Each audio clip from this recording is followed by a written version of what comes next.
మా కంపెనీ వచ్చేసి మాది ఆరుషి ఇంజనీర్స్ అండి. మా కంపెనీ వచ్చేసి చెంగిచెర్ల దగ్గర ఉన్నదండి. మేము మ్యానుఫ్యాక్చరింగ్ ప్లస్ సప్లయింగ్ స్టాకిస్ట్ అన్నీ ఉన్నామండి. మాది డీల్ చేస్తామండి. ఈ ఎగ్జిబిషన్ మాకు చాలా ఉపయోగంగా వస్తుందండి. దీనివల్ల మాకు ఏంటంటే మేము అప్రోచ్ కానీ కస్టమర్లకు వాళ్ళు వచ్చేసి మా దగ్గర వచ్చేసరికి మాకు చాలా ఉపయోగంగా ఉంటుంది. సో ఇట్లాంటి ఎగ్జిబిషన్స్ ఉంటా ఉంటే మాకు కూడా కొద్దిగా ఉపయోగంగా ఉంటుంది.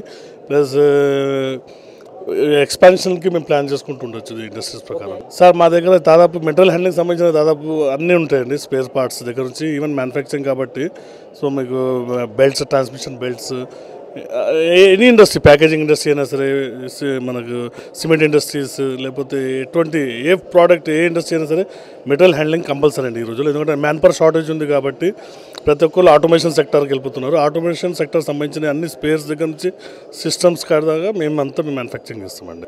సార్ మేము చేసినవి ఉన్నాయండి చాలా కంపెనీ. ఒకటేమో మన రిలయన్స్ ఇండస్ట్రీస్ వాళ్ళది ఒకటి ఉంది, కేజీఎస్ ప్రైవేట్ లిమిటెడ్ ఉంది. ఇట్లా ఇంకా చాలా ఉన్నాయి. గవర్నమెంట్ సెక్టర్ కూడా ఉంది, మనకు బిహెచ్ఎల్ దగ్గర కూడా ఇచ్చాము మేము. సో ఇట్లా చాలా ఉన్నాయండి. సో రెగ్యులర్గా రొటీన్ ఆర్డర్లు వస్తూ ఉంటాయి కాబట్టి మాకు కూడా కొద్దిగా అది హెల్ప్ఫుల్గా ఉంటుందండి. పెద్ద కంపెనీ క్వాలిటీలు కంపల్సరీ జాగ్రత్త ఉండాలండి. క్వాలిటీ ఉంటేనే మీకు వ్యాపారం వస్తుందండి, లేకపోతే రాదు. మా దగ్గర ఒక 20 రకాలు ఉంటాయండి. సో ఇంకా కస్టమైజ్ కొన్ని ప్రోడక్ట్స్ కస్టమర్ వాళ్ళకి అవసరం బట్టి మేము కూడా తయారు చేస్తాము. సో కన్సల్టెన్సీ కూడా చేస్తామండి మేము. వాళ్ళకి ఎటువంటి ప్రోడక్ట్ పెడితే ఏం పెడితే బాగుంటుంది, సో ఇట్లాంటివన్నీ చేస్తూ ఉంటామండి.